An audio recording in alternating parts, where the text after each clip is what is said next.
Welcome to the Trailer Cast with Elise Snipes. Each week, I will be sharing with you from inside my vintage trailer where I work as a therapist and share some of my musings on the human experience. I am endlessly fascinated and inspired by people. I love being a therapist and am deeply grateful for the intimate and beautiful work I get to do. I believe we are wildly capable of healing and making this world a better place, and this is my attempt at doing that. Sharing beauty to invoke beauty. May you find yourself inside these stories and ponderings and be better for it. Cheers. On this episode, we are talking about introductions and beginnings. When I was thinking about where to start and how to introduce myself, I had this embarrassing flashback from when I met one of my all-time favorite TV obsessions. Have you ever met someone, a celebrity or someone that you respected or admired and looked up to, and totally bombed the interaction? I get super nervous. I get downright awkward. So here's what happened. My husband and I had been eating at the Iron Chef Morimoto's restaurant, and I threw out this question. What would you do if he was actually here and we met him? We both gave these super cool answers about how we would be down to earth and we would say something profound or super foodie, and then he would think we were rad and he'd want to sit down with us and we'd buy him a drink and be real life friends. So we finished the best meal of our entire lives and left the restaurant. The elevator door opens and there he was, the Iron Chef Masaharu Morimoto. My husband doesn't even recognize him and just literally walks on by. I, on the other hand, was so overcome that I bowed. I bowed. He looked at me like I was insane, and I totally don't blame him. I was so in the moment, I forgot myself. And that is kind of how I feel about introducing myself here. I thought about it. I'm ready to play it cool. But chances are I am going to get carried away in the moment. I'm going to overshare or follow a tangent to unrecognizable territory or just cry. So this is the introduction I had planned. It's my take on one of my all-time favorite introductions when Julia Roberts actually plays it cool in the movie Erin Brockovich. There's this scene where she's meeting this guy who asks her for her number, and in all her women wit, will respond like this. You want my number? I do. I do want your number. Which number do you want? George? George. Now, I like the way you say that, George. Well, how many numbers you got? Oh, I got numbers coming out of my ears. For instance, 10. 10. Yeah. That's how many months old my baby girl is. You got a little girl? Yeah. Yeah, sexy, huh? How about this for number 6? That's how old my other daughter is. 8 is the age of my son. 2 is how many times I've been married and divorced. 16 is the number of dollars I have in my bank account. 850-3943. That's my phone number. And with all the numbers I gave you, I'm guessing 0 is the number of times you're going to call it. Hey, how the hell do you remember your bank balance right off the top of your head like that? See, that impresses me. That is so good. So in the same spirit, my numbers are 1, 3, 12.6, 33, 3, 2. 1. I've had one great love of my life. We met when we were 10 years old, crushed on each other when we were 15, started dating when we were 20, and got married at 24. 3. We have 3 kids, ages 5, 3, and 1. 12.6. My baby was 12 pounds, 6 ounces, and almost 24 inches long when he was born. Have mercy. 33. I'm 33 years old and feeling like this is my best year yet. 3. I have 3 best friends who live in 3 different states and each carry a different part of who I am. And they all get phone calls from me depending on what it is I am going through. Do I need someone to remind me that this is so hard and it will get better? Do I need someone to tell me that moving to Nicaragua is a great idea?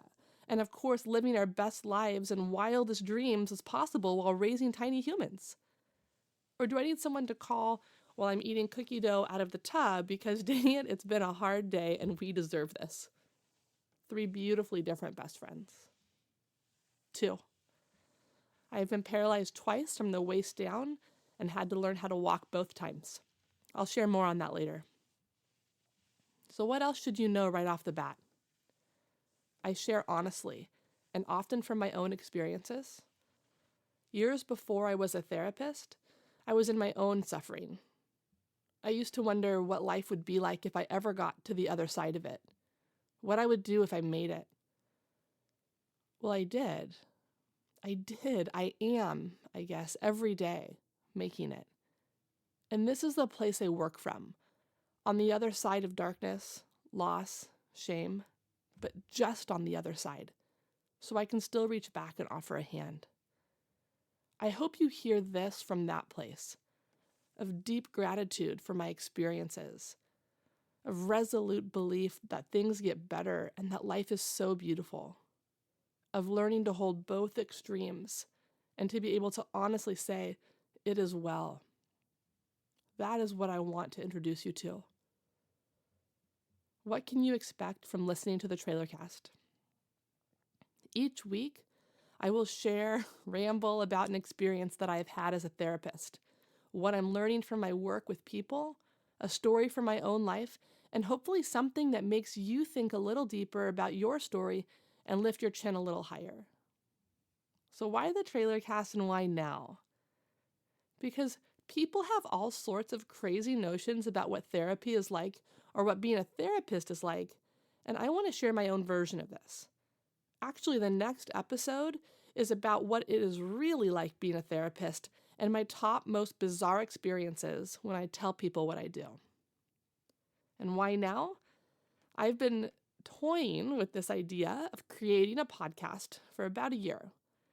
And by toying with, I mean I've been in agony about it. When I get an idea in my head, I become addicted to it. I mean, it is as if the idea is holding on to me as much as I am holding on to it. And this was one of those big ones that I just couldn't shake loose. I researched like a crazy lady. I asked friends who were podcasting. I read everything. And then I pretty much waited. I did nothing. I wouldn't even buy the equipment because then that meant I would have to do something about it. And I wasn't sure I was ready to step into this space yet.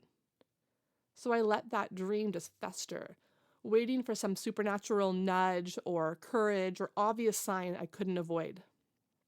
And that didn't happen. There was no nudge. I was just walking around with this boulder in my gut, not really sure how to begin. But I could feel this idea. It was at the end of every thought. You know, when your mind wanders back to the same thing over and over again? It was just there, like at every place, kind of waiting for me. On a particularly angsty morning, I went for a walk after dropping the kids off at school with the intent of finding my inspiration. You know, as if by walking around in nature, I was going to catch this mystical creature that would somehow bestow upon me what I needed. I was trudging around on the trail, and I really felt confronted by myself, just claustrophobic in my own skin. And the questions that surged in my brain went something like this.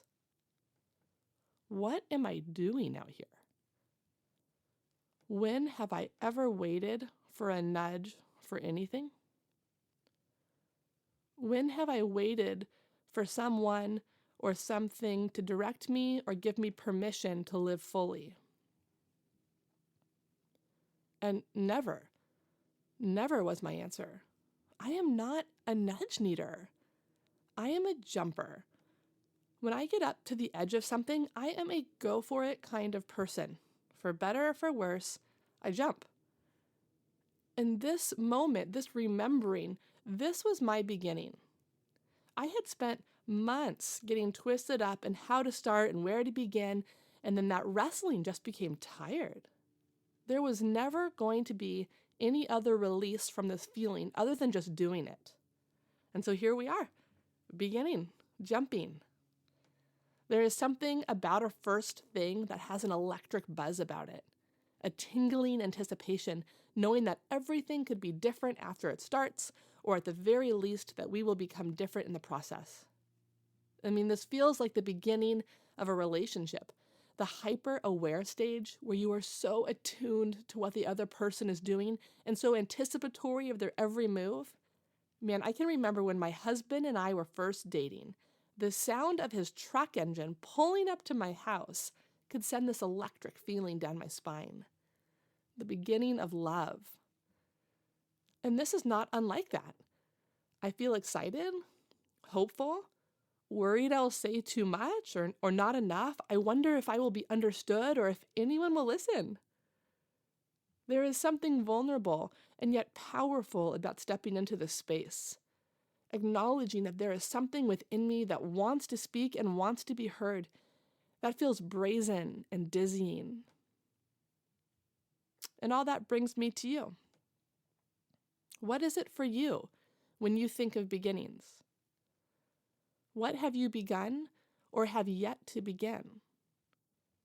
Is there something you have still to finish? Is there a class, a project, a friendship, a declaration, a career, a whim you want to take yourself up on and haven't yet? What are you waiting for? Friend, if you are needing a nudge, consider this it. Go do that thing. It is such a good time for you to start. You've got nothing to lose but that boulder in your gut. If we were sitting together in this trailer, I would talk to you about the Mary Oliver quote that goes like this. Tell me, what is it you plan to do with your one wild and precious life? I would wait for you as you took that question deep within yourself and searched its meaning. I would see you hold your breath or catch yourself in that moment where the answer to that question has only and ever been unspoken within you and is now going to come into the world for the very first time. And you would decide to share it, to say aloud that you want. What is it? What do you want? What jumped inside you? What is it you plan to do with your one wild and precious life? Dare to speak it out loud. Then we would hold that proclamation with equal parts power and preciousness. We would marvel at the magic that just happened as you fit your dreams into words. I would smile a knowing smile and nod, affirming your capacity to bring all this forth. And we would agree to meet here again next week to see what was going to happen next. Peace and hope.